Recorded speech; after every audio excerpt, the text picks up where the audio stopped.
Should parts of eastern Oregon leave the Beaver State and become part of Idaho? That's the goal of the Greater Idaho movement, which, despite a couple of election defeats in the May primary, is still moving ahead.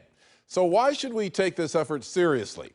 Mike McCarter, a Lapine resident who teaches concealed weapons and firearm safety, is president of the group Citizens for Greater Idaho, and he joins us now to talk about it. Mike McCarter, welcome to Eye on Northwest Politics. Well, thanks, Ken. It's nice to be on. Why do you want to move to Idaho without actually moving there? Well, this movement started in 2020. It started by a number of rural Oregonians who are wanting to make sure that our traditional values of faith, family, freedom, independence, and self-sufficiency are maintained. And we feel that there's a large gap between the rural and urban counties in Oregon, and it's getting broader all the time. This is not a new idea. I mean, it's been talked about for many, many years, where Eastern Oregon folks have felt closer to the people in Idaho than they have to the people in Northwest Oregon. So we're following a process of polling each county in rural Oregon and asking them, do you want to start looking into the process of becoming a county of Idaho? And so far, 9 out of the 14 counties that we've started to approach have passed that in a positive way. You had an ambitious plan that included 11 Oregon counties recently, including counties that border the coast.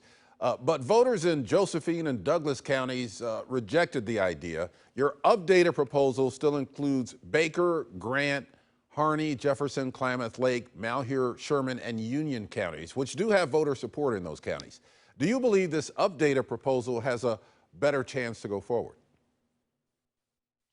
Well, it seems, Ken, that the laws and policies that have been coming out of Salem affect Eastern Oregon counties more so than they do Northwest Oregon and Southern Oregon. The vote was extremely close in Josephine and Douglas counties. I mean, within a couple of percentage points there.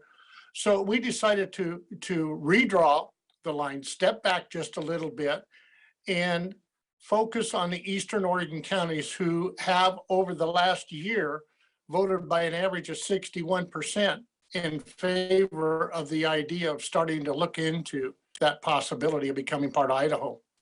Now, several Eastern Oregon counties notably missing from your plans. I took a look at the map there. I'm thinking of Wheeler, Gillum, and Crook counties. Were they approached, and what's the story in those 3 counties? Well, just last Thursday, I turned in the petitions and the signatures for Morrow County to get it on to November's election. And we've got enough signatures on hand just about to turn in for Wallowa County to get them on it. We have approached several counties, but the state of Oregon Secretary of State's guidelines as far as initiative petitions by the public are very specific. And it's been hard to get it into some of the counties where they want to take it and find out from the citizens if they're interested in looking at becoming part of Idaho. We cannot initiate a petition from the people to poll a county. We have to create a legislative bill to meet on this, to form a committee, to do whatever necessary to get it into the county. Now, a people's vote for Greater Idaho can actually move the border between the 2 states. That has to come from both legislatures and Congress. So is this even realistic, or are you just trying to make a political point here? No, it's not a political point. Our goal from day one is to adjust the border so that rural Oregon is part of Idaho. It's a process that has to take place in the Oregon legislature and the Idaho legislature. If they can come into a compact or an agreement, then it goes back to the U.S. Congress for approval. Borders have been adjusted and changed for years in the United States. So it's a possibility, but if you don't try to do it the legal way, try to voice your concerns through a vote, then where are you at? You just have to sit and take it. So we're continuing on like we have for the last 2 years. Virtually every state has an urban-rural divide politically. Why not work within the state legislature here in Oregon to address the needs of rural Oregonians?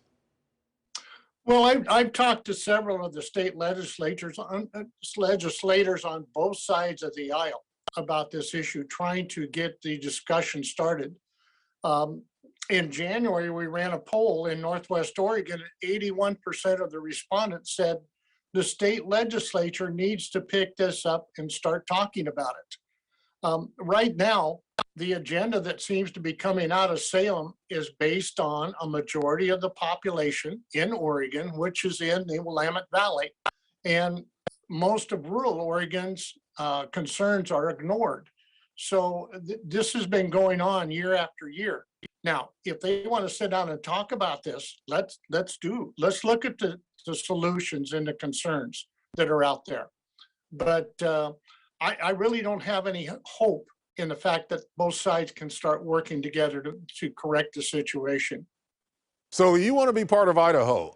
Does Idaho want to be part of you? Yes, we ran a poll over there last fall in Idaho, and a majority of the people over there said they are interested in starting the discussion. So nobody is jumping in there and voting 100% saying we want it now. But there are a lot of frustrated Eastern Oregonians and people in Idaho would say this would be good for both parties. So yes, I think it can come about. But again, if we don't try, how are we going to find out? Now, supposing this goes forward, who would pay for infrastructure like state highways, other state responsibilities, things like state-run community colleges, Eastern Oregon University? Who would control those?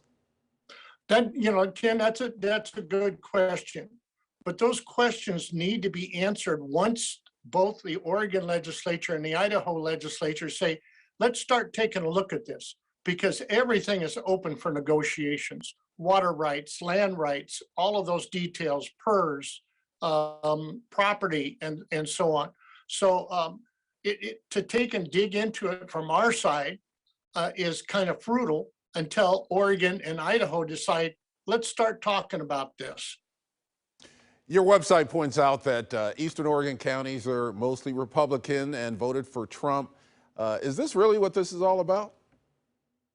No, that's an indication of whether or not people are looking towards conservatism, looking towards the traditional values, or they're looking towards the urban movement that's going on up and down the West Coast. So it's basically an indicator for us to take a look at it. Otherwise, we really don't have anything to look at there. Now, just want to point out before we leave, this would be about 60% of the land area in the state of Oregon. That's a big bite. Yes, it is a big bite, but there's been rumors out there over the years about shaving off Western Oregon and going along with California and Western Washington and forming a new state along the Pacific coast, because there is definitely a cultural gap in there between East and West, and it tends to run right along the Cascade Mountains with it. So, none of us have a crystal ball, but to see what's going to come about. But you got to keep working at it. You got to keep talking. You can't stop at all. Mike McCarter, thank you for joining us on Eye on Northwest Politics. Thanks, Ken. Appreciate it.